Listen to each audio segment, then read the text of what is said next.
Hello and welcome back to the Baggies Podcast YouTube channel, where of course we're giving you all the latest news, views and opinions on all things Albion. We are back again today with another video for you, a match reaction to West Bromwich Albion's 1-1 draw with Middlesbrough away at the Riverside Stadium. Yeah, not the worst result, I suppose, on the opening day of the season, especially against a pretty strong Middlesbrough side and one that's expected to compete for promotion. But we'll be going through all the details of the match, all the events of the match, giving a bit of analysis and my thoughts on the game. And yeah, I'd love to hear yours as well. Make sure you subscribe to the Baggies Podcast YouTube channel for more content like this and comment your thoughts on the game below. Yeah, it was a very interesting spectacle to kick off Albion's season. You're watching the Baggies Podcast YouTube channel. For match previews, match day vlogs, match reactions and more, make sure to subscribe to the Baggies Podcast YouTube channel. So let's start off sort of with the events of the game. Of course, 2 goals in this one in the 1-1 draw. Isaiah Jones opened the scoring. Sort of tap in at the back post after an overload down the left-hand side for Middlesbrough to open the scoring. Then in came Jed Wallace crossing the ball for John Swift. And yeah, 1-1 in the end, really. Let's start with the starting lineup after we've sort of talked about, and we'll talk about the goals a little bit later. But yeah, I think the starting 11 was one that caused a bit of controversy for me particularly. I was a little disappointed to see it, if I have to be honest.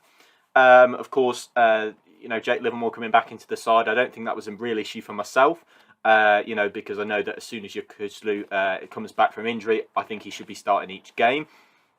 So that's not a problem. I see Livermore now as the understudy for Yokuslu, so whilst Yokuslu is still getting fit, I can see why he's in the side. But yeah, of course, he returned from illness. That was a sort of big news ahead of the game. And then, yeah, the attacking choices as well. Dean Garner left on the bench to allow Matt Phillips to come into the side.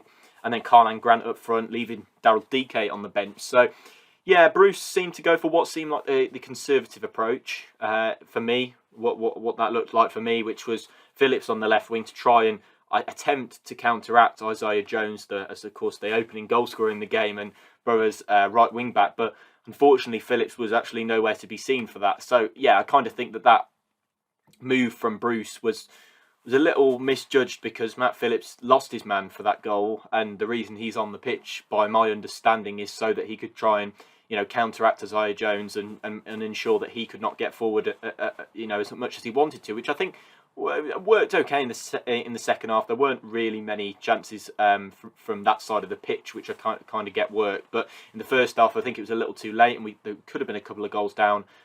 You know, in that first half, and one of those goals came from Isaiah Jones, of course, who, as I said, Phillips kind of lost in that first half, and then Karlan Grant up front. I thought the centre backs of Middlesbrough, you know, not really particularly tall. Daryl Dike, we saw when he came on for his only his 3rd Albion appearance later on in the game. We saw that he came on, and Darragh Lenihan, who'd been shoving Grant around and had the better of him physically for sure.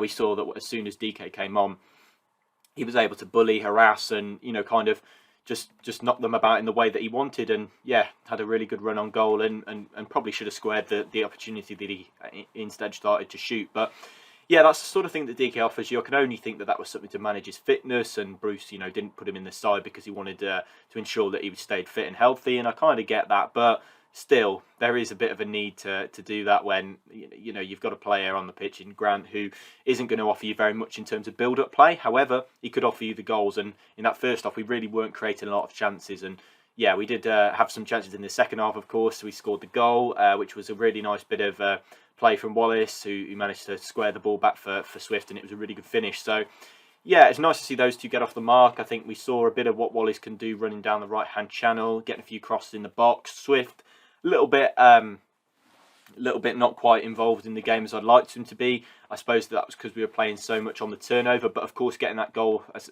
we discovered, was the real difference. So that's fair play to him. I thought in those wide areas we looked a little bit vulnerable. I thought the full-backs looked pretty worrying for me. Furlong at right back, I thought, yeah, I was a little bit concerned at the way that he was getting overloaded, even on that left-hand side by Ryan Giles.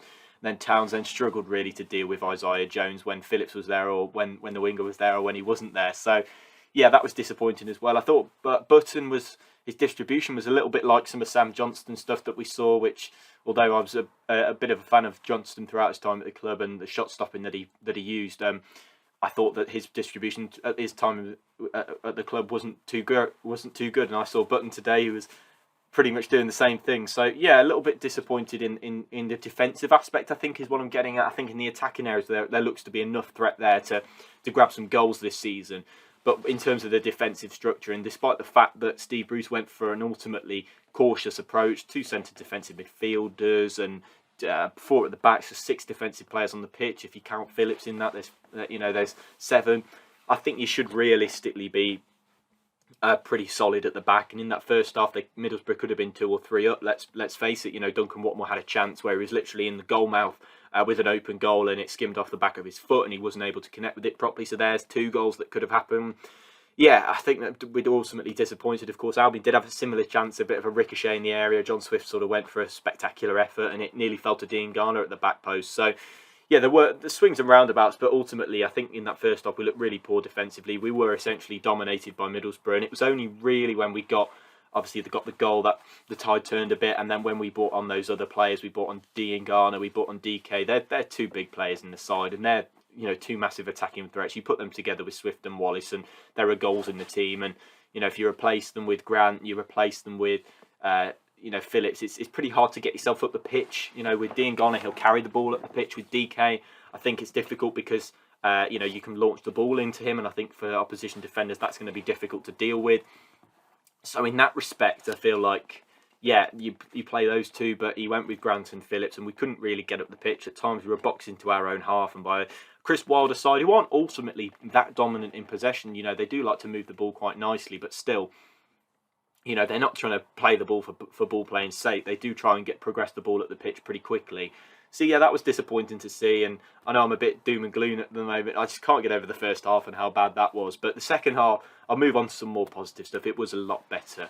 And I can only see it getting better maybe with Yukuşlu. I think there is need for a backup striker. I think DK, obviously trying to manage that fitness, there is need to bring somebody else in to deputise him. I think Grant's more of that left winger than up front. Whether Bruce sees him that way, I'm not sure. But yeah, I think ultimately what was proved was that Bruce did get the lineup wrong, and by the time he'd rectified it, it could have been a lot worse. But yeah, I suppose defensively, Ajayi I thought had a pretty good game. I think it was just down those wide areas with Furlong and Townsend, and I look at Watford and they're likely to play the similar formation to Middlesbrough in our next game. So I'm not sure exactly how that's going to play out for us. So interesting to see what's going to happen there. I'll be disappointed if we went with a similar tactic in the first half again. However, the second half looked a lot better, and I think we started to gel a little better in our attacking forces. And of course, Malumbi played that ball through to Wallace, who managed to square it for Swift to score. So yeah, I think there's positive to be taken, especially from the second half performance, but you can't avoid that first half. It's sort of lingering in the back of your mind. But a point at Middlesbrough is not a bad way to start off the Championship campaign. I firmly expect them to be up there with a few more signings, because their squad was a little thin, if I'm honest. Quite a few youngsters on the bench as well. So I can see that if they do get into the, if we do get into the rhythm of the season and Middlesbrough are up there, I wouldn't be surprised, because the way that they played, it's typical of Chris Wilder's side. He's finally getting them sort of nailed on with what he needs to do. So yeah, I'm not surprised at all if they're going to be up there next season. This season, however, Albion, there's a lot of improvement in that first half, but second half a lot better. Starting to hit teams with a bit more pace on the ball. I think starting to get forward with a lot more pace. You saw how quickly Borough broke out of their shape, and I think we saw today how quickly Albion could break out of their shape if they wanted to. So yeah, hopefully not many more repeats of that first half, but the second half much improved, as I keep saying.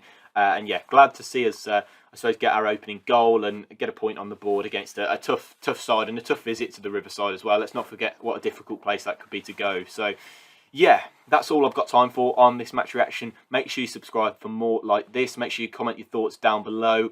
Drop a like if you enjoyed the video as well. Comment your thoughts on the game. And yeah, I'll see you in the next one. Goodbye. Thank you for watching.